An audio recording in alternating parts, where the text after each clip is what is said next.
नमस्कार, सत्यदर्शन न्यूज मध्ये आपले स्वागत आहे. मी पायल शहा. एक नजर टाकूया आजच्या ठळक घडामोडीवर. संजय राऊत पांढऱ्या पायाचा माणूस गुलाबराव पाटील यांनी केली टीका. ऑपरेशन टायगर एकदाच फत्ते झाले. उद्धव सेनेचे 9 पैकी 6 खासदारांनी बंडखोरी केली. त्यांनी स्वतंत्र गट स्थापन केला.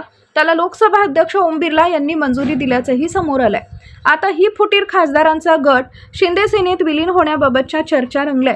तर दुसरीकडे या सर्व घडामोडींवर प्रतिक्रिया देताना एकनाथ शिंदे यांच्या शिवसेनेचे नेते आणि मंत्री गुलाबराव पाटील यांनी खासदार संजय राऊत यांच्यावर बोचरी टीका केली आहे. नाही, मला त्याच्यातलं काहीच माहीत नाही, पण संजय राऊत हा पांढऱ्या पायाचा माणूस आहे.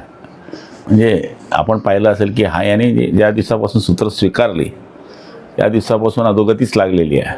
त्यामुळे त्याचा पाय पांढऱ्याच्या ऐवजी काळा कसा होईल याच्याकडे आता लक्ष दिलं पाहिजे.